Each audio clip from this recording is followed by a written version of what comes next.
Good evening and welcome to the All Portable Discussion Zone, a bi-weekly live stream all about amateur radio portable ops. My name is Charlie. Call sign is November Juliet 7 Victor.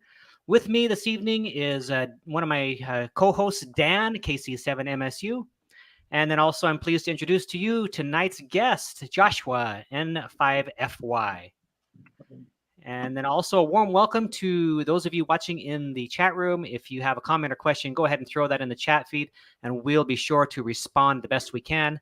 And don't forget that this show is converted to a podcast as soon as it's available, sometime within 24 hours after the show airs. And so let's go ahead and get caught up. I'm going to go right over to Dan and put him on the spot.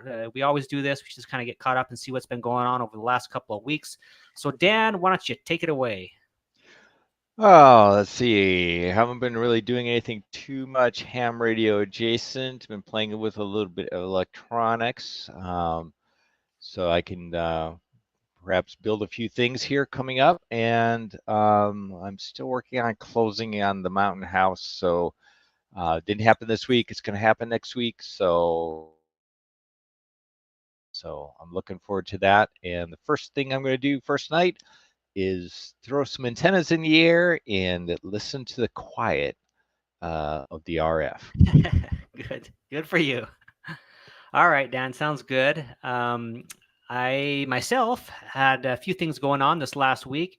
So I just got back last weekend from a 4-day trip up to the Navajo Nation, where I visited my friend Herb, N7HG, and the two of us went out and did some SOTA up in the Navajo Nation. Did a couple of peaks that had never been activated before, and one of them we did by taking some ATVs up and driving up this really rough road. I got it on video. I didn't get the rough road part on the video because I was holding the camera while I was driving the ATV. So when it came to the really tough spots, I had to turn off the camera and really maneuver. But it was fun. It was a good time.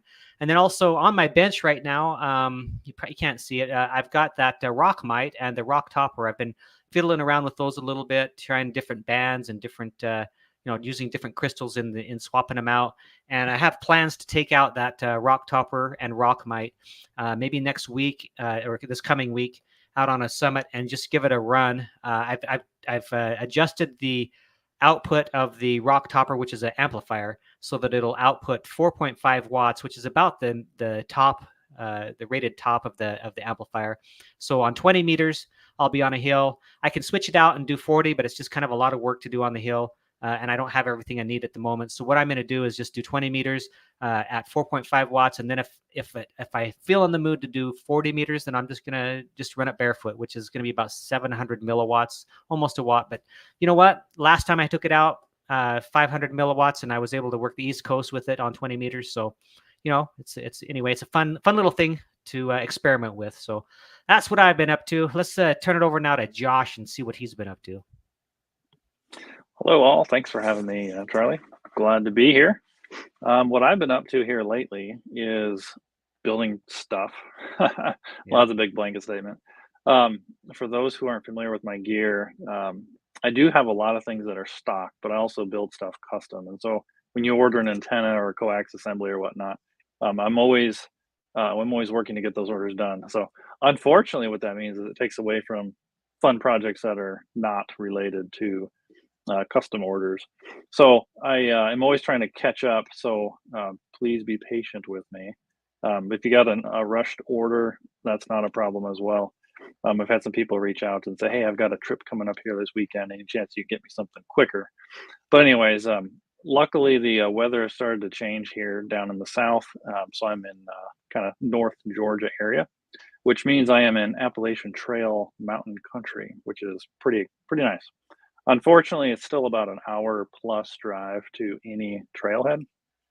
But I've been lucky here lately. I've gotten up to a couple of SOTA adventures and brought a new ham along with me. So I'll mention that a little bit later. That's pretty exciting. I've got a new project on the list, which I'll show here.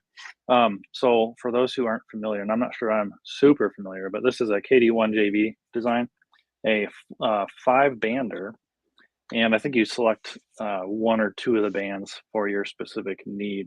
But it is a SMD build. So for those who don't know, it's surface mount devices. And so I thought I was smart, and I said, well, let me get the right tools. I didn't even have a hot rework station.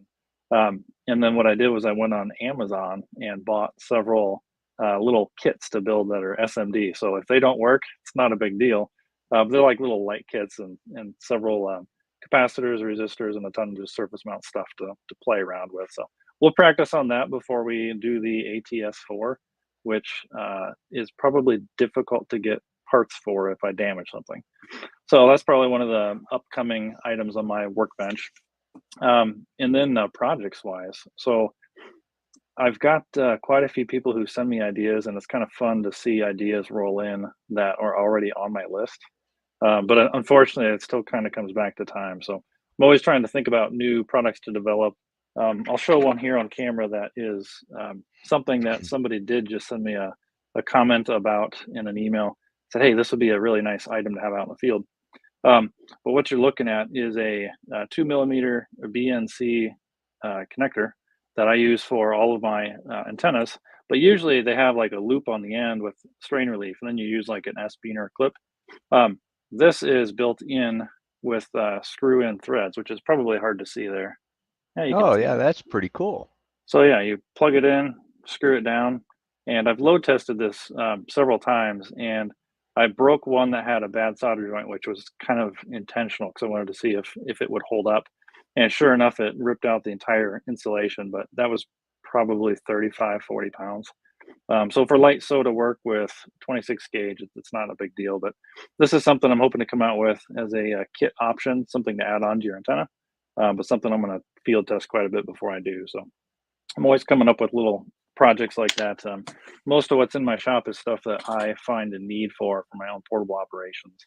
So it's always a long list, and it's always fun to build these things. But I think, one more item. So Charlie, you mentioned your rock mite.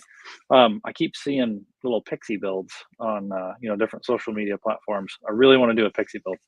So that'll probably be up on my list here pretty shortly. I've got a couple of other QMXs I haven't built. So I built the original. I didn't build the high band, and I haven't built the mid band, both of which are sitting up on that shelf over there ready to build. Yeah. But I might end up doing a Pixie first. I don't have a direct need for that QMX right away, but they're super fun builds. I mean, Hans is incredible when he builds something like that. Just to imagine all of the circuitry and all of the toroids and everything that fit inside that little case is it's pretty cool. It's a very fun build. So as a mechanical geared guy, I don't have an appreciation for that kit. So that's pretty fun. But that's probably most of what I'm up to here lately. Good, cool. Well, so yeah, so those of you who are watching and listening, that's a great teaser. We'll definitely circle back around, and Joshua will explain more about his business and what he's doing. But those are really good teasers, and we'll dive into some other questions. But first of all, I didn't realize that you lived in where you lived in Georgia, and so I have family in North Georgia, and I've done Springer Mountain, and I've done Raven Bald, and many others with N4HNH, hiding our hair, and with Real Big Dinosaur RBD. So anyway, there's some guys up there that you probably know that I've done SOTA with. My family is up in the Cumming, Georgia area. And so we launched from there. So that's pretty cool. So next time I'm in town, we'll have to go out and grab something to drink or whatever. That'd be cool. Absolutely. So Richard, N1RBD, the very first SOTA I ever did, I met Richard at the top on Big Cedar Mountain. So that was pretty cool. It's a couple years ago, several years ago now. Yeah, he's a great very guy. Cool. Yeah. And Springer Mountain, I've got a slide we'll take a look at. I was on that okay. two weekends ago. Yep. I took a passenger car up to Springer Mountain. I did too. That's another story. Yes. Anyway. That was a mistake. Yeah. All right. Well, let's dive in here. So, tell us a little bit about your education and your, your career, and maybe even some of your interests, other hobbies, and stuff like that. Yeah. So I suppose I've maybe always been destined for this type of work. So I'm a mechanical engineer from Purdue, so boiler up. Ever since a young age, my parents recognized, my grandparents recognized that I had kind of an engineering mind. And so they always kind of pushed me towards that. And so it worked out well. I grew up in Indiana, so Purdue was in state, which worked out well. But I got out of Purdue and I started working full-time for the company I still work for today, 14 years later. And they're fantastic, but it's definitely not amateur radio related. It's what I tell people. It's the job that pays the bills and pays for the house, and then this other little business is the fun one. So it's definitely not really even adjacent, but it's been a fantastic company to work for. But before I went full time, I think in the middle of my sophomore year, I got married to my wife now, who is the mother of my 4 kids. So actually, if you want, feel free to throw that slideshow up on there. I think I can control it from here as well. Yeah, there it is. And so the picture at the top there is probably a little bit outdated. My boys are getting a little bit older. My oldest is about 10. My youngest is 3. And really what that turned into was my employer. So this is kind of the long story, but it's a kind of fun one. So my wife will tell you I can't sit idle and not do anything. And when my 4th one was born, so the youngest was born, by then my employer was paying for time off for a newborn, and so I had 4 weeks off to sit home and help with the baby, and Oh, otherwise nice. not do anything else. And so my wife said, "You can't sit around the house and do nothing. You're going to drive me insane." And so I actually started designing products for a flashlight brand. So if anybody's familiar with Olight, I really got started selling stuff, building different mechanisms for Olight flashlights. And at the very same time, I had just gotten into amateur radio from my dad. And oh my gosh, I always joke because I'm a mechanical engineer, but even my roommates in college thought I should have been electrical because I was always messing with electrical stuff. But when you're 2 years in, and I hated school to begin with, in and out in 8 semesters, and that was it. It was kind of a little late in the game for me to switch gears. So definitely very mechanically minded, but electrical was just right up my alley. So getting into amateur radio has been fantastic. So really what that turned into was I started building some of my own gear, and then I started having people ask me for gear. Like, "Hey, can you build me one of those antennas? That's really nice. I like to have that for portable work." And it was like a light bulb. It's like, well, hey, amateur radio gear is not cheap. You can get into it fairly cheap, but when you want to start adding more radios and more gear, and you want to go do this and do that, you can spend some money doing it. And so it was like a light bulb. It's like, well, if I sell a few antennas, then I can go buy this radio, and if I sell a few more things, I can go buy this radio. And so that's really what turned into Tuften. So the Tuften, what that really means, it's actually a German word for to tinker or to fiddle about. So that's really where that name came from. But that's really what I've been doing my whole life. So I've just been always ripping things apart and putting them back together and just learning how things function. So that's really how I got my start into where I'm at today. So this is my wife, and I don't think she should know that she's in this presentation here, but she's been very supportive the whole time. She actually made the sign for me to do at vendor night for 4 days in May at Hamvention in Dayton this year, and back in May. So that was fantastic. But she's actually started fulfilling a lot of my orders, which has been fantastic. I'd give her a little bit of fun money to play around with, and she does all my order fulfillment. She started managing the website, and so it's been fantastic. So it's actually turned into a little bit of a family business. My lap boards, for example, she actually builds all of those. I don't do anything with them anymore. Cool. So that's been amazing. I just need to find more stuff that she can build for me. Yeah. She keeps joking about labor law, so we'll have to make sure I'm nice to her that way. But anyway, I did end up getting into CW, which I think there's a lot of good reasons for that, but I think one of which is just like all of the many kits. So again, you get your ATS4 here. I was super fortunate to find a KX1 that had not been built. And so I'm the proud owner of a KX1 that I was able to build. Wow, It's the that's full. hen's teeth. Yeah. Legendary. Oh, yeah. I already had one. So now I've got two. So which makes me kind of feel like Thomas Witherspoon. He's got I Yes. think 3 of them. He's in chat listening right now. Yeah. Yep. Good deal. I think Thomas has maybe been the worst influence, or maybe the best. I'm not really sure. Yeah, the It worst. definitely could go either way. Yeah. So anyway, I really love the small gear and the portable operations. And so, watching a lot of Thomas's videos, I just had to learn CW. And so that's really what kind of got me into the rabbit hole of all things super teeny tiny portable. So it's been kind of a little bit of an evolution through the last couple of years, but I'll show some of the products I've got. But what I wanted to mention was, go ahead. Yeah, let me just get caught up here on a couple of comments if you don't mind, and then let's dive into that. So QRP Life says the tooth and right angle adapter for the KH1 whip is great. I'm sure you'll show that in just a minute. And then our friend Gary, K4SWL, he says, if you use the KH1 exclusively on the last several outings, many advantages, some minor challenges. Overall, it's great for SOTA, especially with those tooth products. And then we have Thomas, who says, I think that at the rate that Joshua makes new accessories, he'll soon surpass Amazon's inventory size. So, I have to hire a few people. yeah, for sure. Okay, so that's that. We're up to speed, I think, so far on that. So yeah, go ahead. Yeah, good deal. Thanks for the comments, everybody. So yeah, I threw this slide in there, so it's really funny that you mentioned it. So I'll get to that one in a second. But I was up on Wildcat 4 weekends ago now, and what's really cool about this, I've got some other pictures and I did some drone footage and whatnot. But I actually went with my neighbor, so I have to give his family credit because I didn't really get him into amateur radio completely. His father and both of his brothers are hams. And then he met me, and I'm a ham, and that's all I can ever talk about. And so he finally started studying and got his technician.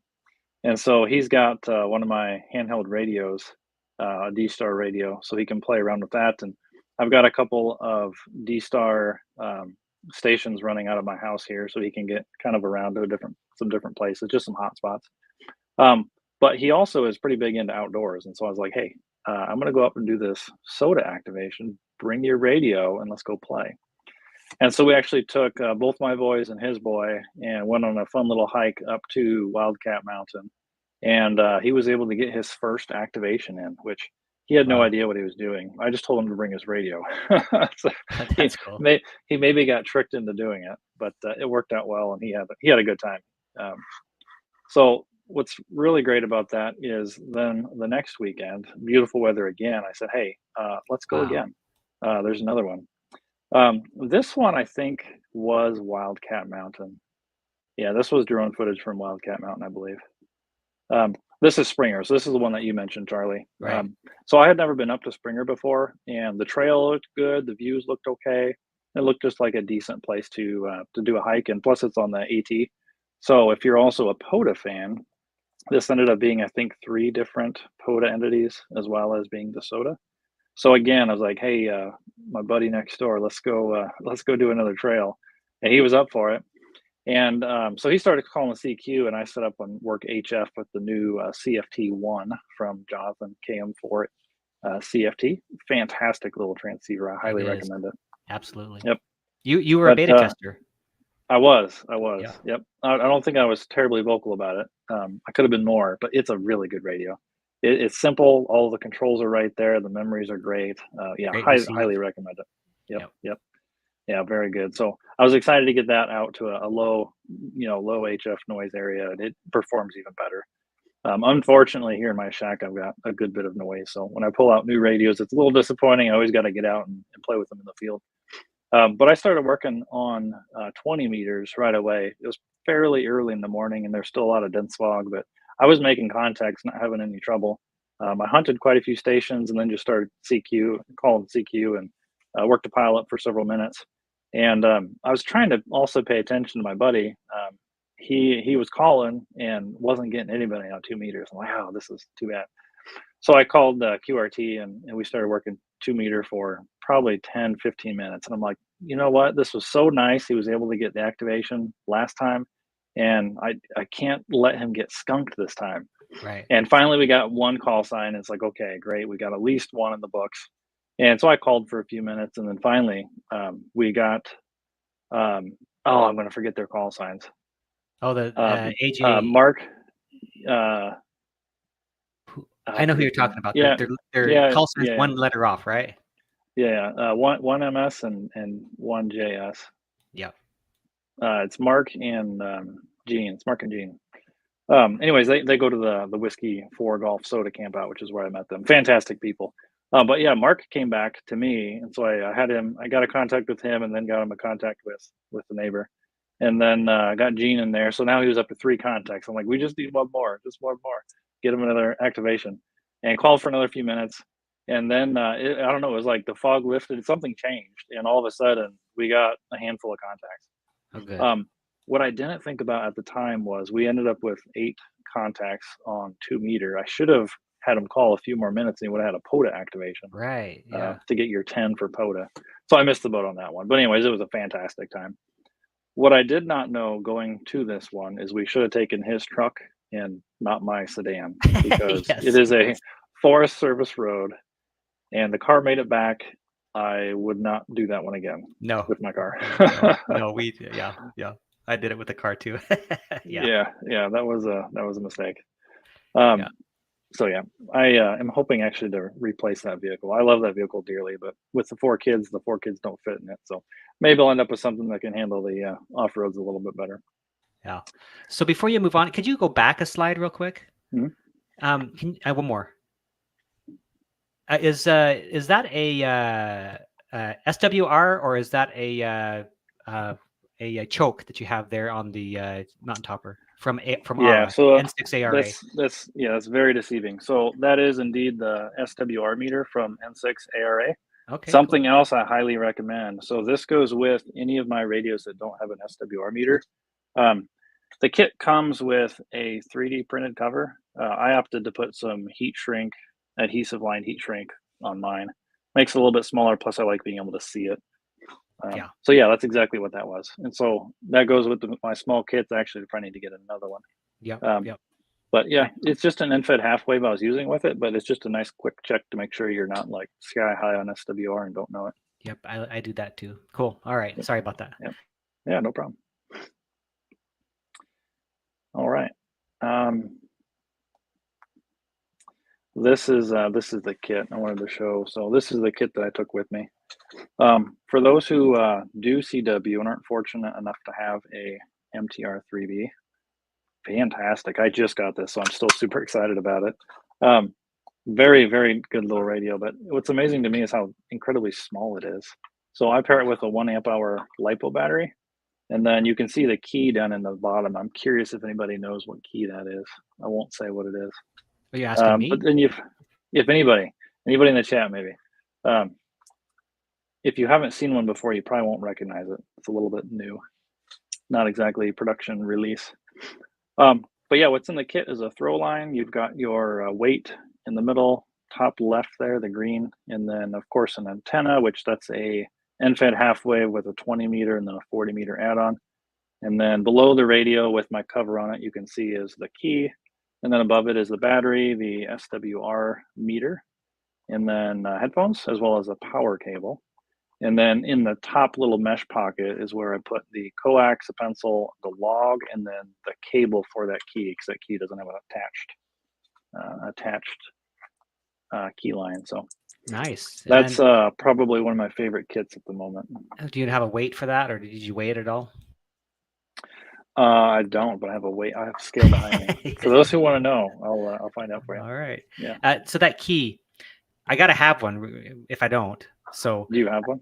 I don't know. It you looks know like it it's either the one Aaron made. Is it Aaron's or a new N0SA design? Yeah. Okay, yeah. It's N0SA. Okay, it looks like N0SA. That was my first guess. Yeah. So yeah. Cool. No, that's what it is. I'm in love with his keys. And so I was fortunate enough to get on his waiting list for the new release, which I forget what it's called. I expected it to be called the SP5. It's not the SP5. But it's, of course, another fantastic key. So I've got several of his, and I'm very happy with all of them. Yep. QRP Life. Very good. Yeah. So I'll show it off a little bit here. So, and it has a jack as opposed to a cable coming out, which is a change up for Larry. That's a little bit different than what he's done, but it's got a aluminum frame on both sides, aluminum paddles, and then it's got finger pads on those that are 3D printed. The top is 3D printed, the bottom is 3D printed. So very, very smooth, very clean action. I really like this key. Yeah, so QRP Life wins the magic flying carpet, the invisible magic flying carpet. Yep. So yeah, he's Yep. that's a Matt, W6CSN, by the way. That's who QRP Life is. So he's always very supportive. All right, cool. Good deal. So I did put this, but I talked through some of the projects earlier. The one thing I wanted to mention on this slide is the top left photo. So what you're looking at there is yet another fun project from QRP Labs. That's a QMX Plus, which came out during Hamvention in May. And what you see sitting on top of it is a 3.5 amp hour LiPo battery. And then in the foreground there, that black item is the heat sink on the back of a Raspberry Pi CM4 a module. Oh my gosh, I can only imagine what's going on here. Yeah, and then in the top, kind of that longer item, this is more of a wish list, but that's a KX1 antenna tuner. I have a spare KX1 antenna tuner that I'll never do anything with. It is locked in unknown firmware, but what I'm curious is if I could come up with a little, I don't know, daughter board with maybe a Pico on it or something to control that ATU, because that would be a fun little project. So not something I have time for, but boy, would that be fun to work on. It would be, yeah. Anyway, okay. So any other questions, I suppose? Otherwise, I can talk well, let's see what Dan, if Dan has any. I'm amazed at everything that you're doing so far. I was looking at the QMX Plus, and it's not something that I need because my CW is not usable in the real world, in the wild yet. But the QMX is on my list of radios to. It'll do digital, Dan. You might as well get it now. I know. I keep saying that if I buy it, that's going to help me learn my CW better. But so far that hasn't happened. Like with the KX3. So, but but it would be a great radio to have. So. Yeah. Well, I think it's let's just keep going because it's. I mean, we've got the momentum on this, so let's just continue with where we're at. Absolutely. And then we'll circle back around with the questions afterwards. Yeah, good deal. So this is really just a landing page for the website. So if you go to tuften.com, so it's TUFTELN, or if you go to N5FY.com, my callsign.com, that'll get you there. There's actually several other addresses that'll take you there, but what you'll find is really just a hodgepodge listing of all of my gear. I would say I could probably do a lot better job with organizing the website. There is a search bar up top, but I stay busy enough that it's like one of those things where if I had more time on my hands, I would worry more about it. But so it is what it is, I suppose, is kind of what I'm getting at. But what you'll see is quite a few different categories of listings. And so I've got antennas, which is really where I got my start. The bottom left hand and bottom center is really the first antenna that I ever built. And that's really essentially a 100-watt single sideband, 50-watt digital or CW antenna, and fed half wave. And then I made it in a 9-to-1 as well, use it with a tuner. And then from there, things got a little crazy. So I've got a 20-meter delta loop.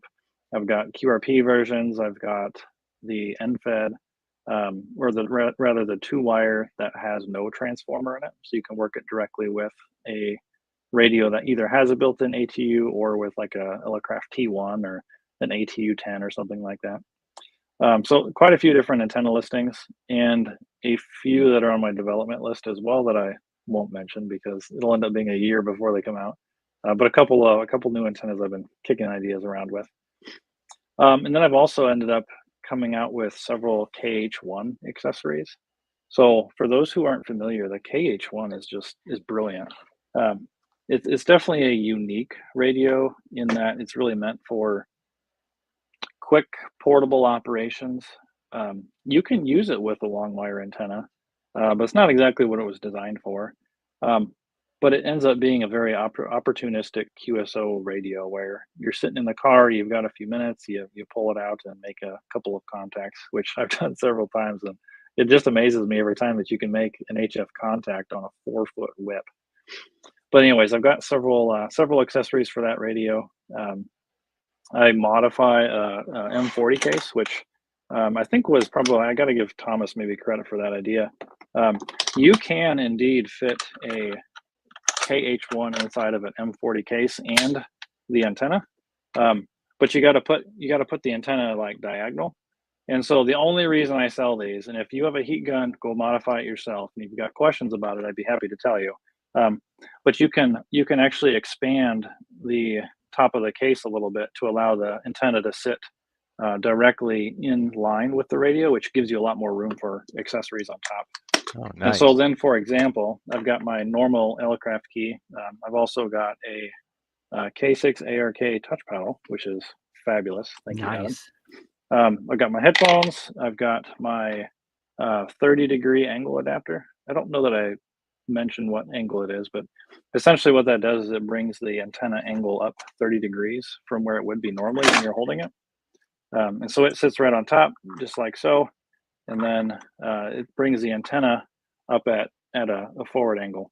So as you're holding the radio like this, your antenna is sitting straight up as opposed to being out, which I'll be the first to say, it probably is not going to matter when you're making contacts. I don't sell this because it improves the performance by 20%. In my mind, it makes it better, but this is still a terribly compromised antenna. But for me, it's something that I like to use, and it seems like other people enjoy it as well. So I've had a lot of good feedback on it. So I do recommend it, but at the end of the day, this radio will make contacts without it. I also make a 90-degree angle adapter, which you can see photos of all this on the website there, but that goes in on the same place and then actually has a stand, and it's just like the Elecraft one. I actually came out with it, or I had my first design before the Elecraft one arrived at my house. It arrived like a day later. And what I found out about the Elecraft one is if you unscrew it too far, it like falls apart. Now there's like 5 or 6 pieces. Talking to Wayne in May, that has been changed, but I don't have the newer design. So it's essentially my version of the design from Elecraft before it came out. And so there's really nothing different from it other than it's red, which is the best color, by the way. I'll have blue probably soon as well, but I've got a lot of blue accessories that very, very well complement the color scheme on this radio. So they fit pretty well. I've also got a power adapter. I actually don't need this on mine radio, but I had a lot of people reach out to me saying the switch would actually get turned on inside the Elecraft case. So the switch is sticking outside of the back shell enough that it would get bumped and turned on. And then you'd arrive to do your SOTA, your POTA, whatever you're doing, you're pulling it out to use a radio and it's dead. That's not a good thing. And so I've got this little adapter piece that you screw in, a screw from the inside. And then what it does is it covers where that switch is at. Oh, nice. Prevents it from getting turned on. But anyways, you can see there's all kinds of different kits and different gizmos for this specific radio because it is so fantastic. I mentioned it earlier in the show. Really, I just make stuff for things that I want, and I just happen to share them with other people. So that's kind of how most of these, yeah. So do you want to read it? How do you typically measure the power handling on an antenna design? So I start with, I don't know if you can call it industry standard, but I suppose what you would typically find for antenna ratings. And so you look at similar designs and you got to think about airflow and whether they're enclosed or not, whether they're potted. There's a lot of things to consider, but at the end of the day, what I do is I test it. So you can do that a couple different ways. One, you can either just use it like you would in the field, take into account ambient weather and just field test the heck out of it and make sure it works well, make sure it doesn't overheat. Or you can actually do back-to-back testing where you can send a tone into a winding and then out on your radiating side, back in backwards to another identical winding, and then go into a dummy load. And you can actually do a good bit of testing that way as well, without spitting out a bunch of RF that may not be desirable. So there's a couple ways to do it, but my preferred method is to take it out in the field and play with it. Yeah, So I tend to, I just tend to run more power into it than I should until it overheats, and then I know kind of where it will fail. Right. So I actually did that during the winter field day this last year. Excuse me, it was during summer field day. We were running CW through the night, and I think I was on 80 meters, and I was using my 100 watt, and I was pushing out 100 watt CW on it. And sure enough, after about 10-15 minutes, the thing overheated, and I started getting pretty bad SWR. So I kicked it back to 50 watts and then ran it that way for the rest of the night. But yeah, that's my general way to test those. Interesting. That's cool. It's the most fun way to test them anyway, right? Another area of items that I've got is power accessories. So I love these modules, again, because I needed them. So I was able to find a board that I could source that is a 3S LiPo charger. And so I plug this into my battery. So right here, I've got a 1 amp hour battery. This is actually a custom one for KX1. It's got the little adapter on it. But I can plug this into the battery and then plug in my USB-C cell phone charger and charge this battery. And then it's got a little indicator light on it. So this will natively charge a 3-cell lithium battery. So that's one of them. Another one is power delivery out. And so this one I can actually plug into a battery, whether it's a LiPo or a LiPo 4, so like the BioEno batteries, and then output USB-C to charge whatever. I can charge my tablet. It'll bring it up to 5 volts, 9 volts. It'll go higher if the source is higher. So that's another one. I've got a couple others you can see in there. I've got some 12-volt trigger boards. So that's actually what you see in the middle of the page there on the screen. That you can plug into a USB device that supports 12-volt power delivery, and they don't all do that. So you got to pay attention to what they do. If you're looking for one and you want to buy one to do this, shoot me an email. I've been compiling a list of ones that I know and have confirmed work. But essentially, you can just take a standard USB that does 12-volt power delivery and power your radio, which is pretty handy. I've got batteries, but I hate to even advertise it because I don't make very many of them. They just take a ton of my time, and so I don't get to them very often. The one I'm most proud of, though, is the bottom left hand. So I actually took the AA cell holders out of my KX1 and then custom built a 1 amp hour LiPo battery, which I can run this for several hours. And it's got the little connector that plugs into the back of the KX1. So that's a super fun little battery design for that radio. While we're on batteries, I had a question for you. Yeah. So the MTR3B, you can't use a regular 12-volt battery because in essence it's in reality a 13.5 volt battery, and the MTR3B doesn't like that. Or you could, but it's really right on the threshold. So what do? You just use a 11 volt or something? So the MTR3B, and nobody quote me on this, it's supposed to be good to 12 volts, I believe. I don't know offhand exactly what the documentation is on it. Maybe it says on it. It doesn't say. I don't worry about it. So the big, I think, misnomer about batteries is your typical like BioEno or LiPo 4. It's actually a different chemistry than the lithium ion. This is a lithium 3 in series battery. This will top out at 12.6. And my chargers will actually only typically charge to 12.4. Full 3S is 12.6. I usually charge them to 12.5. But a 1 cell is actually 2.4 volts. And so unless you have these things absolutely completely almost to the point of being overcharged, they're not usually all the way up to 12.6. And once they've been sitting for a little bit, they usually settle down. So by the time you key and start pulling a little bit of juice off of them, or if you've already had an activation in, you're not going to damage these radios that are Cool. good up to 12 volts. So I use a fully charged LiPo-S and I haven't had any trouble. Good, cool. Do not use a LiPo4 or a BioNO battery. No, don't. Yep. Yeah, they drop off at the very top as well, but those are over 16 volts, I think, fully charged. So someone could probably put that in the chat, maybe 16.65 or something. Anyway, so I've also got a ton of covers. I've actually just released a few more covers. You've seen them here on camera a few times, but most of them are magnetic. I think actually all of them are magnetic except for my QRP labs, which is because there's no hardware on the top. But most of the time I actually will give you hardware to replace the factory screws on the radio, with the exception of the True SDX. So the True SDX has tall enough hardware to properly locate the cover. So that one doesn't come with magnets. But I've got the MTR3B, the MTR4B.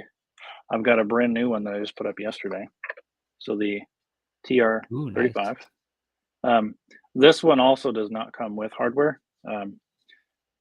Instead, what I've got is I've got pins on the back of the cover that will securely sit inside the recess of the top cover of the TR35. So that one snaps right on as well.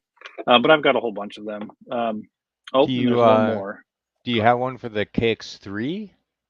I've got the KX3, I've got the PX3, the KX2, the KX1, I've got the TX500. Not sure. I think that's maybe still my favorite. Not magnetic, because again, there's no hardware on the top that I wanted to replace. Yeah, this is my baby right here. Actually, confession, this is the backup to my baby. Oh, what's your main I one? love the TX500. Yeah, the TX500. That's just I started having trouble with the VFO. This was before I had covers, and I have it in a very nice, very compact pack. And I think I actually slightly damaged that VFO. I've got kind of a goofy dead spot in it, and so that's kind of what secured it for me. I started creating these covers to protect the VFO knobs, because I always want to just throw this in a pack. I want to have it packed up with all the other gear. I don't want to have it in some big, like, hard, bulky case. And so these covers kind of help resolve that problem for me. Sure, but I started having trouble with the VFO of my TX500, and I came across a really good deal on a used one. And so I was like, well, if I ever have to send that back for repair, if you're familiar with the TX500, that's not something you want to have to do. No. I ended up buying a backup. So now I've got two of them, but it's a fantastic radio. I went to France for work and had the opportunity to play a little radio. I brought my TX500 and my KH1. So Fun. You can imagine why the KH1 went, but the TX500 had to go as well. Yeah, I've used the TX500 a little bit. I haven't had enough hours with it to know whether I like it or not, though. Yeah, it was actually my first HF rig. So when I very first got into radio, I bought the TX500, which was brand spanking new at the time. And honestly, like, the pictures of it and the feature set, and it's like, I have to have that radio. It's so cool. And it has not disappointed. But I bought that radio and the 7300 Icon, which I don't still have. It's not a bad radio. I just don't have it anymore. But yeah, TX500 I love. I've got quite a few other in the shop. I make coax assemblies. I make chokes as well. One of my newest, which is a pretty fun project, is it's a microphone push to talk button for the TX500. So if you're familiar with the TX500, if you don't do CW, you have to bring your speaker mic or a headset. And if you bring a headset, then you're relying on the very chintzy, cheaply made adapter that comes with the radio. It works until it probably stops working. And so I wanted something that was much, much, much smaller, that was well made and reliable. And so I came out with that adapter you see on the left-hand side in the middle. It actually has a microphone. Yeah, it's got the GX12 connector on it, and then it has a microphone built in. So you can run it to do single sideband with just a pair of headphones. And then you can also plug in a microphone as well if you want to use a portable headset. And so then it also has a push to talk button on it. So that was my first actual circuit design for production, which I think turned out really well. So I'm pretty happy with that one. And so that's also, again, very teeny tiny portable that goes with my TX500 kit everywhere. Very good. Good deal. Well, I think honestly that's the main categories. That's most of what's in the shop. I mean, there's a lot of other odds and ends and tons of stuff in development because I've got crazy ideas. But That's great. that's most of what's over there. I'm excited to hear some of the newer things when they come out, but we'll leave that for another day. Dan, do you have any other questions for Joshua? Well, I like how your products, are very minimalistic in design. They're for the utility that they're meant for. And have you always designed that way? Being a mechanical engineer, or I mean, I know a lot of mechanical engineers, and you get a lot of the whole gambit of how they design. But is that kind of just your style for everything you do? It's very interesting.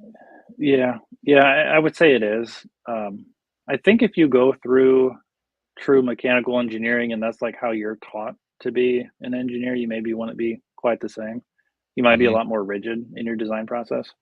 Um, I wasn't official, but I like to think I was kind of an engineer before. It's always been one of those things where I see a need and I kind of devise a way to fill that need.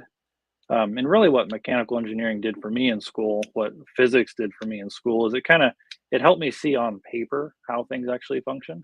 It kind of helped explain the world around me. And so I've always been one to solve a problem for solving the problem, not for the problem solving process. Yeah. And so I have a need for something in the field and it's kind of a strange thing. And there's always a ton of details to work out. But when I see a need for something, honestly, I come up with a design in my head extremely quickly, like within a matter of minutes. And then it's just a matter of getting it on paper, getting in the CAD modeling, getting a schematic written down. It's always been a very simple thing that maybe is just a part of the way my mind works, but it's just kind of the way I've always functioned. So I don't know It's that it's necessarily taught.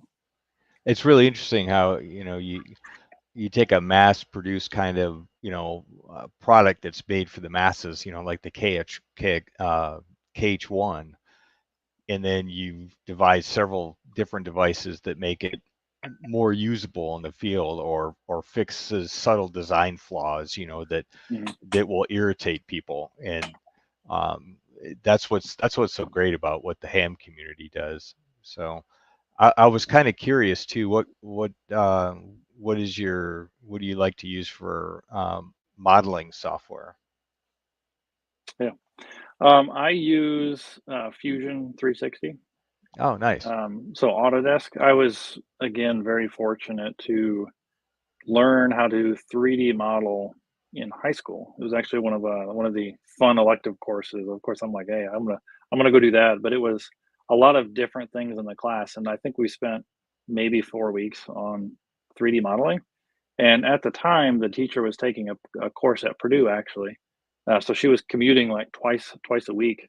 This was like 2.5 hours away to learn how to do this 3D modeling software, and I think it was called Inventor at the time.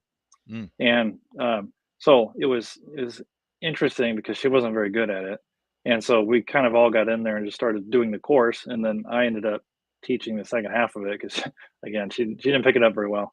Um, so from then on, I've always had kind of an affinity for that type of modeling, not just like two-dimensional modeling. You still two-dimension model in Fusion 360, but once you learn the software, it kind of flows and it doesn't really change. It's essentially the same software it was back 20 years ago in Inventor. So Yeah, I highly recommend Fusion 360. yeah, it's pretty interesting how it can be difficult too for people who have learned in the 2D Yes. world, and then you all of a sudden you try and jump into the 3D world, and Yeah. it's a whole different game. So it's great if you can learn that right out of the box. So Yeah. Yeah. Quick question here. So, QRP Live got any mics planned for the QMX for when Hans drops SSB firmware? Boy, I hope that is really soon. I was planning to do one for the KX2 next, KX2, KX3. I assume they're the same. I haven't even looked at it. it should be fairly easy to adapt to my current design. I'm also going to update my listing for the TX500 cable for a longer one. So I've had two people now say, hey, this thing needs to be a little bit longer, which is perfectly fine. I'm using a very high quality cable, which is actually really difficult to work with, but I trust it because it's extremely strong. So as a result, I get it in very, very interesting lengths, which is kind of what determined the length that it is today. But I'm going to sort that out, get my listing updated, and then my thought is I would turn around and do one for the KX2, KX3, and then what I will say is if Hans releases firmware for single sideband for the QMX, it'll be a few days later. I'll have an adapter for it because I'm going to want to take that out right away. For sure, for Yep. sure. So, question for you. What was it now? Did I have it written down here? Oh yeah. So we know what your favorite QRP radio is. It's the TX500, and so that's great. What about your antenna? What's your favorite antenna that your go-to antenna you use all the time? So it depends on the radio. So if it is my KX2, then it's this antenna right here. So you can see this on the website, but this is a no transformer 2-wire antenna. So it's got a counterpoise on one side that's 17 feet, and then on the other side, this one I believe is 41 feet. And so this will get me on 40 meters and up. No transformer, super small. So it's a I have to random wire? confess, there's no transformer at all. It's just wires. So it's just like if you were to build like a speaker wire with banana jacks, like Okay. a BNC banana jack. The doublet. You rely on the tuner inside the radio to make the match. So instead of changing your impedance right at the antenna from whatever your wire is down to something reasonably close to or within a couple of factors of 50 ohms, and then using your tuner to tune it all the way down, if you're not going to put anything in between, you're not going to have any loss on the coax. And so in this case, you would attach this directly to the tuner or the radio that has a built-in tuner. So I use this with a T1 or with KX2 or KX3, something with a built-in tuner and the KX1. So this is actually what goes in my KX2, KX1. My KX3 doesn't go portable very often. So. Yeah, otherwise it's N5FY half-wave. So N5FY half-wave, yeah. for my SSB, I call this Old Faithful. This is a 49-to-1, 20 meter of wire, 20 meter half-wave on one side, and then an add-on to get to 40 meters. And so this would actually work 40, 20, 10. A lot of people, and I do recommend this, cut it for 30 meters, but then you have to add on the full length if you want to work 20 meters. But this is the antenna I've been using for several years now. This has several hundred activations on it. This is what I did a lot of my SSB work on with my TX500. And I would use this with a 10-foot RG316 coax. Good. All right, there's a question here from John, K6RXD. Any thoughts on cooling a KX2 in digital modes? He's looking for either a heatsink or a homebrew CPU fan. I don't even know if that's, you got an answer on that one? Yeah, so I have a word of caution. I appreciate building gear to make it very robust, but personally, I also am very careful with my gear, and this spills over into the way I operate a radio. I mentioned earlier that I ran a radio, which was the FT710 at 100 watt CW. That is unusual. I will typically never run a radio more than half of its rated power if I'm doing digital or CW, unless it's a CW specific rig. So if I'm working my TX500, I run at 5 watts, not the full 10 watts if I'm doing CW or digital. And so I don't have overheating problems. So I don't know that I've got something to recommend. I mean, there's aftermarket heat sinks that are out there. You can slap those on. Some people have used like Amazon, just some generic heat sinks. Those would help as well. But for me personally, if it's getting that hot, you need a heat sink, run a little less power. If you're working digital, you're still going to make that contact. You may have a one-off here on this one. Mike Smith says, "Can you make a cover for a ELAD Duo, please?" I don't even know what that is. I'm gonna have to look that up. Yeah, it's just a little QRP radio. It might be a one-off for you, but that's funny. It's an SDR transceiver. It's definitely important to Mike. Yeah, it's an SDR. Let's see, and then it might be doable, right? That would well, there's no hardware on the front, so it'd be like my QMX. It'd have to have wraparound, extra pieces on the side of the cover to wrap around. Yeah, I've got a QRP lab here. Got too many radios is the problem. Said no ham ever. Love to have that. It'd be like this. So this is the QMX, which would be the same for the QCX Mini, but it's got these lips on the side that grip the radio. So no magnets, but it doesn't go anywhere. So it would probably have to be like that. My problem though is I don't release a cover for a radio I don't have. So what that also means is if you go through my shop, I have a lot of radios. Apparently you do. You and Thomas have the same sickness. I have a problem. All right. So Mohammed says, what types of connectors should a QRP operator keep to him? That's a good question. I really don't like using adapters. And so then as a result, if you have a radio like this guy here, you've got an SMA, right? And don't get confused. Always think about the center pin. So this is an SMA female. You can get an adapter and you can use an adapter on it permanently, which actually is what I would recommend. So go on Amazon and get an adapter to take this from an SMA female. So what you need is an adapter that is an SMA male to a to a BNC female, which this would be the opposite end. And so I like having all of my radios the same. That would be your BNC female, which is pretty standard for QRP rigs. And so all of my stuff is BNC. Yeah, mine too. Yep. For QRP, that's great. But for QRO, for 100 watts, you probably shouldn't go with the BNC. Yep. And I make too many options, actually. So if I added another combination in my shop, so I do the chokes and then I do the coax assemblies, and I'll put whatever end on it you want. You can see in my shop I've got BNC, SMA, PL259. I've got right angle adapter connections. What that means is you multiply every length and then every connector, and then you end up with too many different options. And so if I added another option, my website, it wouldn't work actually for the listing. I'll make whatever you need, but I like BNC.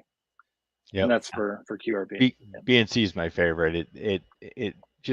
It's nicely rugged, and it holds up well, and it's not too difficult to make repairs. So. Yeah, SMA is okay, but then you gotta sit there and screw it on several times. BNC and if you get a little bit of dirt in there, sometimes that happens in the field, and then you're having a problem with the SMAs. Yep. Good question. Yep. Mike says BNC with cope with less than 400 watts up to 5 gigahertz. Yeah, officially. Yeah, a lot of people will ask. So one common question. So this is RG316, which is exclusively what I use for QRP. I use 8X if I want to do 100 watts. RG316 will actually handle, I don't remember the spec. It's something like that. It's a lot more than 100 watts. I don't recommend doing that, but really what you need to consider is the loss that is in the coax you're using. So keep your coax as short as possible, and keep it short as possible. It's really the main goal. There's a lot of advantages in getting an antenna higher up in the air, but especially at higher frequencies. So like if you want to run your UHF, VHF, you don't want to put it through coax because you're going to have really high loss, especially for something really small. But for an antenna, actually I have a new toy. I should have been prepared for this, but this is the new fabric one that Oh. Josh came out with on his channel. Yeah. I haven't used it yet because it just came in the mail. It's even got my call sign on it, which is fantastic. But it's got BNC connector on it. So there you go. He only makes it with BNC connectors. Yep. But this will get pulled up into a tree with my throw line, and then I'll have to use some coax. And so I'm actually going to make myself, I haven't thought too much about this, but probably about 4 feet of RG316 with an SMA on it for my radios. I don't put a SMA to BNC on my radios. I leave them all SMA. I don't like the extra length, which seems kind of silly, but I leave them SMA. So I'm going to do an SMA to BNC for this antenna. But again, you want to keep it as small as possible. Is this a Farage? J pole. That's right. Yeah. We should throw a link in there if we can. Yeah, I'll throw a link in there. So I don't have any experience using it because again, it just came, but I'm pretty excited. How much was it? So shipped with a call sign, it was roughly $100. Yeah, cool. Uses a Faraday tape. Cool. Yeah, and I should have got out. So I have a T9 TAX, I think, J-pole, ladder line J-pole. Yeah. That's what I normally carry with me when I SOTA, so that if I'm having trouble getting out, I can pull it up, run a couple feet of coax, and then have my signal get out just a little bit better. This is way smaller. This is going to go in my pack so much nicer, and it's a lot lighter. So Yeah. I should have pulled that other one out, but this is going to be a nice swap out for the gear that goes with me for SOTA. Shane says he used his new 6-meter Farage this weekend. Ham Radio Rookie has a great product. Cool. Ham Radio Rookie's the guy. And he just put a link in the chat. Very good. Good deal. Good deal. Available from VComs. Okay. Yep. All right, cool. VComs.com. Well, we're out of time already, but I have one more question for you. This is a question I like to ask people sometimes from time to time. Usually it stumps them, but I'm sure it won't stump you. Who in the ham radio community do you most admire? Most admire, or who you could say, name more than one. Yeah, so I And why? got to put Thomas out there. So if you don't know Thomas K4SWL, he's got a good channel, which he's so modest about it because he'll tell you, I'm not a YouTuber, I'm not a personality, and there's so much that's true on why he says that. But he's got fantastic content, and I've got to know him a little bit over the last couple of years. Spent some time doing some SOTA with him. He's a fantastic individual, extremely knowledgeable, just very kind, very caring, and really, really appreciate his content. But I've really appreciated getting to know him the last couple of years. So. Very good. Good comment. I agree. He is one of the best. Absolutely. I admire him a lot as well. All right. Well, so let's end this, I guess. It's been a real pleasure, Joshua. When we end this, if you can just hang around for a minute, we'll wrap things up off air. But really, really appreciate you coming on and sharing all of your information with us. This has been a really good episode. A lot of good information about all these different products, and I want to go buy some of them. so good. Hopefully, everybody supports your endeavor to grow your business. And so, any parting thoughts, Dan? No, I just appreciate you being here, and there's definitely stuff that I need on your site, so I'm going to be looking at that KX3 cover. So that's been a worry of mine. Mine kind of rattles around a little bit, so I don't want to damage my knobs. So it's been in there for a couple of years, so it's a good accessory for me. There you go. Yeah. Very good. Well, thanks so much for having me. Really appreciate it. Yeah. Thanks everybody. Thanks everybody who joined us, and we will see you on the next one. Bye-bye.